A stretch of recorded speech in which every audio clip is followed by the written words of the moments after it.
പദ്ധതിയിലൂടെ നടപ്പാക്കിയ ടോയ്ലറ്റ് ബ്ലോക്കിന്റെ ഔപചാരികമായ ഉദ്ഘാടനം നടന്നു കഴിഞ്ഞിരിക്കുകയാണ്. ഉദ്ഘാടന സമ്മേളനം ആരംഭിക്കാം. എല്ലാ വിശിഷ്ട വ്യക്തികളെയും വേദിയിലേക്ക് ക്ഷണിക്കുന്നു. ആദ്യമായി ഈശ്വര പ്രാർത്ഥന.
വേദിയിലും സദസ്സിലും ഇരിക്കുന്ന വിശിഷ്ട വ്യക്തിത്വങ്ങളെ, പ്രിയപ്പെട്ട കുട്ടികളെ, ഇന്ന് അതിയായ സന്തോഷത്തോടുകൂടിയാണ് നമ്മൾ ഇന്ന് ഇവിടെ ഒത്തുചേർന്നിരിക്കുന്നത്. നമ്മളുടെ ഈ ചവി സ്കൂളിന്റെ 33 വർഷം പൂർത്തിയാക്കിയതിനു ശേഷവും നമ്മൾക്ക് ഒരു കളിസ്ഥലമില്ല, ഇതിനൊരു ആ പോരായ്മ നമുക്ക് പരിഹരിക്കാൻ സാധിച്ചു എന്നുള്ളത് വളരെ സന്തോഷത്തോടുകൂടിയാണ് ഞാൻ നിൽക്കുന്നത്. അപ്പൊ അതിന്റെ ഉദ്ഘാടന ചടങ്ങിലേക്കാണ് നമ്മൾ എത്തിച്ചേർന്നിരിക്കുന്നത്. എത്തിച്ചേർന്നിരിക്കുന്ന എല്ലാവരെയും സ്വാഗതം ചെയ്യുന്നു. അതോടൊപ്പം ഇതിന്റെ കാരണമായിട്ടുള്ള ഈ സമ്മേളനത്തിന്റെ അധ്യക്ഷനായിട്ട് എത്തിച്ചേരാന്ന് പറഞ്ഞാൽ നമ്മുടെ ഗ്രാമപഞ്ചായത്ത് പ്രസിഡന്റായിരുന്നു. അദ്ദേഹത്തിന്റെ അസാന്നിധ്യത്തില് ബഹുമാനപ്പെട്ട ബ്ലോക്ക് പഞ്ചായത്ത് പ്രസിഡന്റ് ടോമിച്ചൻ സാറിനെ അധ്യക്ഷ സ്ഥാനത്തേക്ക് സ്വാഗതം ചെയ്യുന്നു.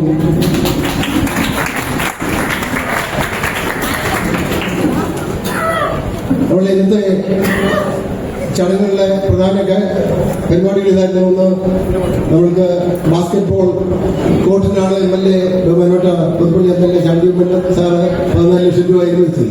അപ്പോൾ നമ്മൾക്ക് കിട്ടുന്ന ഫണ്ടിന്റെ ഈ ലിമിറ്റേഷൻ കാരണം നമ്മൾ കോൺട്രാക്ടറുമായിട്ട് സംസാരിച്ച് അത് മൾട്ടിപർപ്പസ് ഗ്രൗണ്ടാക്കി മാറ്റുക. അപ്പൊ അതിന് വോളിബോൾ ഉൾപ്പെടെ ഒരു വോളിബോൾ കം ബാസ്കറ്റ്ബോൾ കോർട്ടാക്കി മാറ്റി.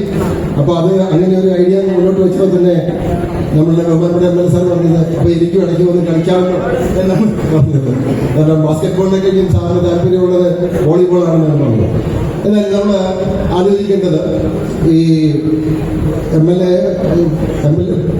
ചാണ്ടിയമ്മൻ സാർ MLA സ്ഥാനമായിട്ട് എടുത്തതിനു ശേഷം മണ്ഡലത്തിലെ ഉടനീളം ഓടി നടന്ന് അദ്ദേഹം യുവജനങ്ങളെ പ്രത്യേകം കോൺസെൻട്രേറ്റ് ചെയ്ത് ഉള്ള പരിപാടികൾ ആസൂത്രണം ചെയ്തപ്പോൾ പ്രധാനമായിട്ടും പറഞ്ഞുതരാം, കേരളത്തിലെ യൂത്ത് പ്രത്യേകിച്ച് നല്ലൊരു ശതമാനം ആൾക്കാർ വിദേശത്തോട്ട് പോകുന്നു. ഇവിടെ നിൽക്കുന്ന അവശേഷിക്കുന്ന ആൾക്കാർ ലഹരിക്ക് അടിമപ്പെടുന്നു. അത് വളരെ പരിതാപകരമായിട്ടുള്ള ഒരു കാര്യമാണ്. അതിനൊരു പ്രധാന കാരണങ്ങൾ മനസ്സിലാക്കുമ്പോൾ, ഒന്ന്, കുട്ടികള് ഒരു തരത്തിലുള്ള ഉൾവലിവ് നടക്കുന്നു. അവരെ സ്വന്തം മൊബൈൽ ഫോൺ, കോവിഡിന് ശേഷം മൊബൈൽ ഫോണിലോട്ട് കേന്ദ്രീകരിച്ച് സ്വയം ഒതുങ്ങിത്തീരുന്നു. അങ്ങനെ വരുന്ന കുട്ടികൾക്ക് സാമൂഹിക ബന്ധങ്ങൾ ഇല്ലാണ്ട് വരുന്നു. അങ്ങനെ വരുമ്പം അവർ തനിയെ ഒരു റിലാക്സേഷന് വേണ്ടി മയക്കുമരുന്നിലോട്ട് പോകുന്നു. അതിലൂടെ മറ്റ് കൂട്ടുകാരെ സ്കൂളിലോ, പ്രത്യേകിച്ച് സ്കൂളിലാണ്, കോളേജുകളിലൊക്കെ കൂടെ അവര് മറ്റു കാര്യങ്ങൾ, രാഷ്ട്രീയ ഉൾപ്പെടെയുള്ള കാര്യങ്ങളിൽ ഇടപെടുന്നുണ്ട്. പക്ഷെ ഇവിടെ വന്നു കഴിയുമ്പോൾ അവർ അങ്ങനെയുള്ള കാര്യങ്ങളിലോട്ട് പോകുന്നു. അങ്ങനെ നോക്കിയപ്പോൾ ഈ പ്രധാനമായിട്ട് സ്പോർട്സിനുള്ള സൗകര്യങ്ങൾ ഒരുക്കുക. അപ്പോൾ പുൽപ്പള്ളി മണ്ഡലത്തിലെ സ്പോർട്സ് ഹബ്ബാക്കി മാറ്റുക എന്നുള്ളത് ആദ്യത്തെ തന്നെ അജണ്ടയായിട്ട് അദ്ദേഹം പ്രഖ്യാപിച്ചതാണ്. അപ്പോൾ അങ്ങനെ ഒരു ആശയം മുന്നിൽ വന്നപ്പോഴാണ് നമ്മൾക്ക് IHRD സ്കൂളിന് സ്ഥലപരിമിതി ഭയങ്കരമാണ്. വളരെ മുഴുവൻ ഉള്ള സ്ഥലങ്ങൾ 1.5 സ്ഥലമുണ്ട്. പക്ഷേ അതിനകത്ത് മുഴുവൻ ഈ കെട്ടിടങ്ങളാണ്. ഈ കെട്ടിടങ്ങൾ പുൽപ്പള്ളിക്കാരുടെ വൈകാരികതയുടെ അവശേഷിപ്പ് കൂടിയാണ്. പല ഇവിടെ ഇരിക്കുന്ന മുതിർന്ന 100 വയസ്സിൽ കൂടുതലുള്ള കെട്ടിടങ്ങളാണ്. അപ്പൊ അതിൽ കൂടുതൽ പ്രായമുള്ള ആൾക്കാർ പഠിച്ചിറങ്ങിയ സ്ഥലമാണ്. അവർക്ക് വൈകാരികമായിട്ടുള്ള അടുപ്പമുണ്ട്. അപ്പൊ ഈ കെട്ടിടങ്ങൾ നശിപ്പിച്ച് മറ്റ് സംവിധാനങ്ങൾ ഒരുക്കുന്നതിനോട് എതിർപ്പുണ്ട്. അപ്പൊ അവരോട് ഇത് സംരക്ഷിക്കുകയും ചെയ്യണം. അപ്പൊ നമ്മൾ നോക്കിയപ്പോ നമ്മൾക്ക് ഏറ്റവും പുറകിലുള്ള അവശേഷിച്ച് ഒരു കെട്ടിടം നാശത്തിലോട്ട് പോയിക്കൊണ്ടിരുന്ന കെട്ടിടം മാറ്റി ഇങ്ങനെ ഒരു ആശയം MLA സാറിനെ മുന്നോട്ട് വെച്ചപ്പോൾ ആദ്യം പറഞ്ഞത് സ്പോർട്സിനാണോ അല്ലെങ്കിൽ ഗെയിംസിനാണോ? ഓക്കെ, ഉറപ്പിച്ചോടാനാണോ? അവിടെ മുതൽ നമ്മൾ തുടങ്ങിയതാണ് ഈ നീക്കം. അത് ഈ സാങ്കേതിക നൂലാമാലകൾ കാരണം അല്പം നീണ്ടുപോയി. എന്നാലും നമ്മുടെ സാർ പറഞ്ഞിരുന്നത് ഒക്ടോബർ 31 അല്ലെങ്കിൽ നവംബർ 1 ഇത് പൂർത്തിയാക്കി ഉദ്ഘാടനം ചെയ്യാം. ഇന്ന് ഒക്ടോബർ 31 പ്രത്യേകത ബഹുമാനപ്പെട്ട ഉമ്മൻചാണ്ടി സാറിന്റെ 82ാം ജന്മദിനമാണ്.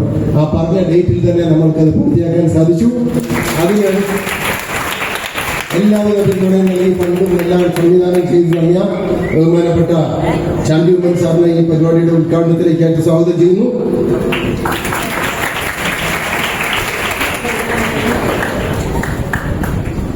ബ്ലോക്ക് പഞ്ചായത്ത് സാധാരണ സ്കൂളുകൾക്ക് അല്ലെങ്കിൽ ഇന്ന് ബ്ലോക്ക് പഞ്ചായത്ത് ബഹുമാനപ്പെട്ട സാധു മെമ്പർ പറഞ്ഞ ഇതാണ്, പൊതുജനങ്ങളുമായിട്ട് ബന്ധമില്ലാത്ത ഒരു ത്രിതല പഞ്ചായത്തിൽ പൊതുജനങ്ങളുമായിട്ട് ബന്ധമില്ലാത്ത ഒരു സ്ഥാപനമാണ് ബ്ലോക്ക് പഞ്ചായത്ത്. അപ്പോൾ അവിടെ നിന്ന് നമ്മൾക്ക് സർക്കാർ സ്ഥാപനം അല്ലെങ്കിൽ സെമി ഗവൺമെന്റ് സ്ഥാപനം എന്നുള്ള IHRD ഫണ്ട് വാങ്ങിച്ചെടുക്കാനായിട്ട് വലിയ ബുദ്ധിമുട്ടുണ്ട്. അതായത് ശുചിത്വ മിഷന്റെ ഫണ്ട് ഇങ്ങനെയുള്ള സ്ഥാപനങ്ങൾക്ക് പ്രത്യേകിച്ച് ശുചിത്വത്തെ പറ്റി ഗവൺമെന്റ് വളരെ ആധികാരികമായിട്ട് തന്നെ വളരെ സമഗ്രമായിട്ടുള്ള പദ്ധതികൾ ആവിഷ്കരിക്കുമ്പോൾ നമ്മളുടെ സ്ഥാപനങ്ങൾ എന്തിനു അതിനെ മാറ്റി നിർത്തണം എന്നുള്ള ഒരു ഉപദേശമാണ് പുള്ളി തന്നത്. അതുകൊണ്ട് സാർ ഒപ്പം നിൽക്കുവാണെങ്കിൽ നമ്മൾക്ക് അതിന്റെ കാര്യങ്ങൾ നേടിയെടുക്കാൻ പുള്ളി അന്ന് തന്നെ ഫണ്ട് വാഗ്ദാനം ചെയ്തു. അതിനുശേഷം പറഞ്ഞ ചില സാങ്കേതിക പ്രശ്നങ്ങൾ ഉണ്ടായിരുന്നു പ്ലാനിംഗ് ബോർഡിലൊക്കെ. അപ്പൊ അതിന് വേണ്ടത്ര നിർദ്ദേശങ്ങൾ അതേ സമയത്ത് തന്നു. അപ്പോ അതിന്റെ ഒപ്പം നടക്കാനാണ് സാധിച്ചത്. അപ്പൊ 7 ലക്ഷം രൂപ ഉപയോഗിച്ച് നമുക്ക് ഉദ്ദേശിച്ചതിലും ഭംഗിയായിട്ട് 2 ബ്ലോക്ക് പൂർത്തിയാക്കാനായിട്ട് സാധിച്ചു. 4 മുറികളുണ്ട്, എല്ലാ ആധുനിക സംവിധാനങ്ങളുണ്ട്. അതിന് ബഹുമാനപ്പെട്ട block panchayat president Tomichan sir നല്ല പിന്തുണയോടുകൂടി നമ്മൾക്കൊപ്പം ഉണ്ടായിരുന്നു. ഈ ബ്ലോക്ക് പഞ്ചായത്ത് തന്ന ആ ടോയ്ലറ്റ് ബ്ലോക്കിന്റെ ഉദ്ഘാടനം ബഹുമാനപ്പെട്ട ടോമിച്ചൻ സാറിനാണ് നമ്മൾ ക്ഷണിച്ചിട്ട് സാർ എത്തിച്ചേർന്ന് അതിന്റെ ഉദ്ഘാടനം നിർവഹിച്ച സാറിനെ ഈ യോഗത്തിലേക്ക് പ്രത്യേകമായിട്ട് സ്വാഗതം ചെയ്യുന്ന സാർ തന്നെയാണ് അധ്യക്ഷൻ. അതുകൊണ്ട് നമ്മള് ഇതിനെല്ലാം ബ്ലോക്ക് പഞ്ചായത്തിന്റെ ഫണ്ടിന് ഒരു ചാലക ശക്തിയായിട്ട് നമ്മളോടൊപ്പം ഉണ്ടായിരുന്നത് ബഹുമാനപ്പെട്ട ഈ ഡിവിഷൻ മെമ്പറാണ് സാബുപൂർവ്വർ. അദ്ദേഹത്തെ എന്റെ വിജാക്ഷ സഹോദരനെ പോലെ തന്നെയാണ് നമ്മളോടൊപ്പം പ്രവർത്തിക്കുന്നത്. അദ്ദേഹത്തെ എല്ലാവിധ സ്നേഹത്തോടും കൂടി സ്വാഗതം ചെയ്യുന്നു. സ്വന്തം സഹോദരനെ പോലെ ഈ പഞ്ചായത്ത് മെമ്പറായ 5 വർഷവും ഞങ്ങൾ സംസാരിച്ചുകൊണ്ട് ബഹുമാനപ്പെട്ട വർഗീസ് ചാക്കോ ജോബി എന്ന് വിളിക്കുന്നത് എന്ത് കാര്യങ്ങളുണ്ടായി നേരിട്ട് സംസാരിച്ച് എല്ലാ കാര്യങ്ങളും. കാരണം പഞ്ചായത്തിൽ IHRD സ്ഥാപനം ഈ പഞ്ചായത്തിൽ നിന്ന് വലിയ കാര്യമായിട്ടുള്ള ഒരു സഹായ സഹകരണം കിട്ടില്ല. എന്നിരുന്നാലും വ്യക്തിപരമായിട്ടുള്ള ഇടപെടലിലൂടെ പ്രത്യേകമായിട്ട് നമ്മളോടൊപ്പം നിൽക്കുന്ന ബഹുമാനപ്പെട്ട ജോബി അല്ലെങ്കിൽ വർഗീസ് ചാക്കോ ഈ യോഗത്തിലേക്ക് സ്വാഗതം ചെയ്യുന്നു. നമ്മളെ എല്ലാ കാര്യങ്ങൾക്കും കഴിഞ്ഞ 2 വർഷമായിട്ട് BJP പ്രസിഡന്റായിട്ട് നമ്മളൊപ്പമുള്ള നിഷുദാസ് സാർ പ്രത്യേകമായിട്ട് സ്വാഗതം ചെയ്യുന്നു. ഇന്ന് നമ്മുടെ ക്ഷണപ്രകാരം എത്തിച്ചേർന്നിരിക്കുന്ന വിശിഷ്ട വ്യക്തികളുണ്ട്. മാമച്ചൻ സാറ്, ഗോപാലകൃഷ്ണൻ സാറ്, ഋഷിസാഗ സാറ്, അങ്ങനെയുള്ള ആൾക്കാരെ നമ്മുടെ പുൽപ്പള്ളിയുടെ പൊതുമണ്ഡലത്തിലുള്ള പഴയ അധ്യാപകരാണ്. അവരെയൊക്കെ പ്രത്യേകമായിട്ട് സ്വാഗതം ചെയ്യുന്നു. നമ്മളുടെ ക്ഷണം സ്വീകരിച്ചെത്തിച്ചേർന്ന പേരൻസിനെ എല്ലാ രക്ഷാകർത്താക്കളെയും സ്വാഗതം ചെയ്യുന്നു. പൊതുപ്രവർത്തകരായിട്ട് എത്തിച്ചേർന്നിരിക്കുന്ന എല്ലാവരെയും സ്വാഗതം ചെയ്യുന്നു. കോൺട്രാക്ടർമാരെ 2 കോൺട്രാക്ടർമാരാണ് ഇതിന്റെ നിർവഹണ പ്രവർത്തനങ്ങൾ പൂർത്തിയാക്കിയത്, അവരെയും സ്വാഗതം ചെയ്യുന്നു. അതിനൊപ്പം ഉദ്യോഗസ്ഥരായിട്ടുള്ള PWDയും വെള്ളം ബ്ലോക്കിന്റെയും സിവിൽ വർക്കിന് വേണ്ടിയിട്ട് ഒപ്പം ഉണ്ടായിരുന്ന എഞ്ചിനീയർമാരെ, ഓവർസിയർമാരെ സ്വാഗതം സ്വാഗതം ചെയ്യുന്നു. അതേപോലെ എൻ്റെ ഏറ്റവും പ്രിയപ്പെട്ട അനധ്യാപക സുഹൃത്തുക്കളെയും ഏറ്റവും പ്രിയപ്പെട്ട വിദ്യാർത്ഥി സുഹൃത്തുക്കളെയും സ്വാഗതം ചെയ്തുകൊണ്ട് ഞാൻ അവസാനിപ്പിക്കുന്നു. ഉദ്ഘാടന പ്രസംഗത്തിനായി ചണ്ഡീഗഡ് MLA ക്ഷണിക്കുന്നു.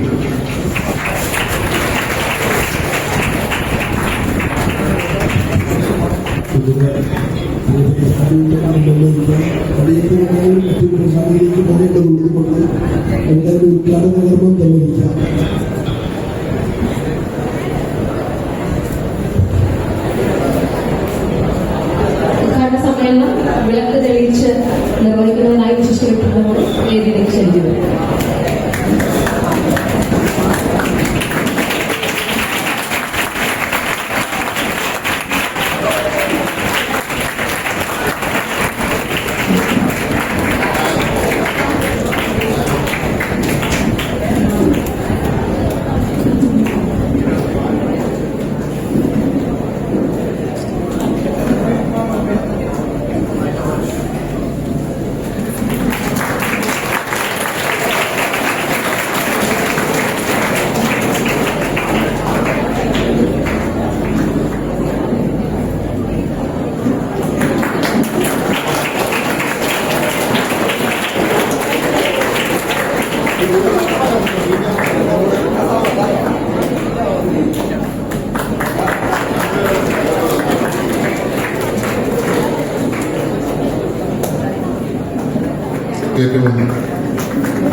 ഏറ്റവും സ്നേഹം നിറഞ്ഞ ഈ യോഗത്തിന്റെ അധ്യക്ഷൻ ആദരണീയനായ വളം ബ്ലോക്ക് പഞ്ചായത്തിന്റെ president Shri professor Tomichan Joseph അവർ, ആദരണീയനായ വളം ബ്ലോക്ക് പഞ്ചായത്ത് മെമ്പർ ശ്രീ സാബു പുതുപ്പറമ്പ് അവർ, പുതുപ്പള്ളിയുടെ ഗ്രാമപഞ്ചായത്ത് അംഗം ശ്രീ വർഗീസ് ചാക്കു അവർ, PTA പ്രസിഡന്റ് ശ്രീ നിഷു ദാസ് അവർ, PTA സെക്രട്ടറി ശ്രീമതി രാജശ്രീ അവർ, പ്രിയപ്പെട്ട ഏറ്റവും ഈ പരിപാടിക്കൊക്കെ നേതൃത്വം കൊടുക്കുന്ന ഈ കോളേജിന്റെ വികസനത്തിനും ഈ കോളേജിന്റെ എല്ലാ കാര്യങ്ങൾക്കും താല്പര്യം കാണിക്കുന്ന പ്രിയങ്കരനായ സ്കൂളിന്റെ പ്രിൻസിപ്പള് ശ്രീ ബിജു ഫിലിപ്പ് അവർ, പ്രിയപ്പെട്ട സഹോദരന്മാരെ, കുഞ്ഞനുജന്മാരെ, അനുജത്തിമാരെ, എല്ലാവർക്കും നമസ്കാരം. ഇന്ന് സത്യം പറഞ്ഞാൽ എന്നെ സംബന്ധിച്ച് വളരെ സന്തോഷമുള്ള ദിനമാണ്. നമ്മള് ഈ സ്കൂളിന് വേണ്ടി ഒരു ബാസ്കറ്റ്ബോൾ കോർട്ട് ഉണ്ടാകണം എന്ന് ഭയങ്കരമായിട്ട് ആഗ്രഹിച്ചൊരു കാര്യമാണ്. കുറച്ച് നാളുകളായി, ഒരു വർഷത്തിലേറെയായി ഞാൻ ഫണ്ട് അനുവദിച്ചിട്ട്. പക്ഷെ പല കാരണങ്ങളായി നമുക്കറിയാലോ, സർക്കാരിന്റെ കാര്യങ്ങൾ നീണ്ടുമൊക്കെ അങ്ങോട്ടും ഇങ്ങോട്ടൊക്കെ പോകും. പക്ഷെ പല കാരണങ്ങൾ കൊണ്ട് നീണ്ടുപോയെങ്കിലും ഇന്ന് ഈ ദിനം തന്നെ, എന്റെ പിതാവിന്റെ ജന്മദിനത്തിൽ തന്നെ ഈ സ്കൂളിൽ ഇത് തുടങ്ങുവാൻ സാധിച്ചത് നമ്മളെ സംബന്ധിച്ച് അഭിമാനകരമായിട്ടുള്ളൊരു കാര്യമാണ്. അതൊരു മൾട്ടി പർപ്പസ് കോർട്ടാക്കി മാറ്റിയ സാറിനെ ഈ അവസരത്തിൽ പ്രത്യേകമായി അഭിനന്ദിക്കുകയാണ്. തീർച്ചയായിട്ടും ഈ സ്കൂളിന്റെ ഏറ്റവും കൂടുതൽ അഭിവൃദ്ധിയാകാംക്ഷി എന്ന് പറഞ്ഞാൽ അദ്ദേഹം തന്നെയായിരിക്കും. കാരണം അദ്ദേഹത്തിന് എപ്പോഴും എൻ്റെ അടുത്ത് ഓരോ കാര്യങ്ങൾ പറഞ്ഞുകൊണ്ടിരിക്കും. ബാസ്കറ്റ്ബോൾ കോർട്ട് കഴിഞ്ഞപ്പോൾ എൻ്റെ അടുത്ത് ആദ്യം പറഞ്ഞത് ആരെങ്കിലും കൊണ്ട് CSR ഫണ്ട് ചെയ്യിക്കാമോ.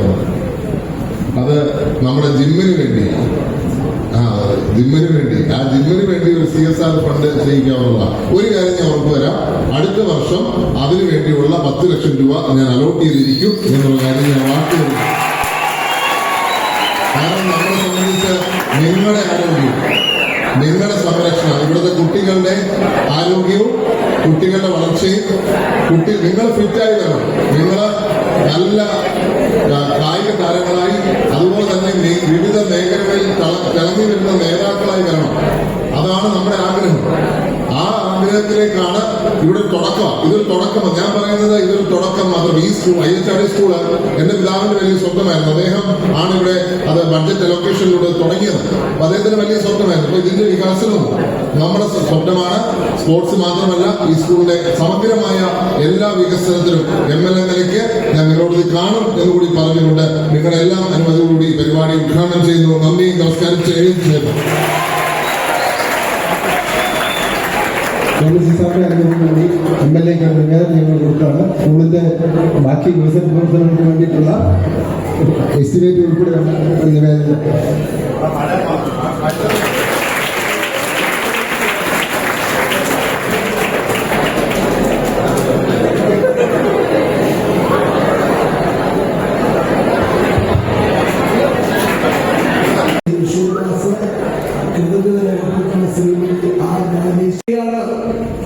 2014 കോഴിക്കോട് മാലാപ്പറമ്പ് എന്നൊരു സ്കൂളിന്റെ മുതലാളി വിറ്റപ്പോൾ അത് ഏറ്റെടുത്തുകൊണ്ടാണ് പൊതുവിദ്യാഭ്യാസ സംരക്ഷണ യജ്ഞത്തിന് ആക്കം കൂട്ടിയത്. ഇന്ന് ആ സർക്കാർ സ്കൂളിൽ അഡ്മിഷൻ നേടണമെങ്കിൽ പ്രവേശന പരീക്ഷ എഴുതേണ്ട സാഹചര്യമാണുള്ളത് കോഴിക്കോട് മാലാപ്പറമ്പിന്. അങ്ങനെ ഏതൊരു കാര്യത്തിലൂടെ നോക്കിയാലും എല്ലാ സർക്കാരുകളും, ഇപ്പോൾ ഭരിക്കുന്ന സർക്കാർ ഉൾപ്പെടെ വിദ്യാഭ്യാസ മേഖലയ്ക്ക് വലിയ പ്രാധാന്യം നൽകുന്നു. അതുകൊണ്ടാണ് ഇന്ന് കേരളത്തിൽ ഒരു കുട്ടി ജനിച്ച് 3 വയസ്സായാൽ ഒന്നുകിൽ അംഗനവാടി, അതല്ലെങ്കിൽ LKG, 5 വയസ്സ് തികഞ്ഞാൽ അവൻ 1ാം ക്ലാസ്സിൽ എത്തുകയായി. അതില്ലാത്തതായി ഒരൊറ്റ കുട്ടി പോലും ഈ കേരളത്തിലില്ല. അങ്ങനെയാണ് കേരളത്തിന്റെ വിദ്യാഭ്യാസ മേഖല ശക്തമായിരിക്കുന്നത്. അങ്ങനെയാണ് നമ്മുടെ കുട്ടികൾ മിടുക്കന്മാരാകുന്നത്. അങ്ങനെയാണ് നാളെ അതിദരിദ്രരില്ലാത്ത സംസ്ഥാനമായി നമ്മുടെ കേരളത്തെ അസംബ്ലിയിൽ മുഖ്യമന്ത്രി പ്രഖ്യാപിക്കാൻ പോകും. അതിദരിദ്രരില്ല. അതിദരിദ്രെന്ന് പറഞ്ഞാൽ സ്വന്തമായി വസിക്കാൻ ഇടമില്ലാത്ത, കഴിക്കാൻ ഭക്ഷണമില്ലാത്ത, മരുന്ന് വാങ്ങാൻ ഗതിയില്ലാത്ത, അവകാശങ്ങൾ നേടാൻ തിരിച്ചറിയാൻ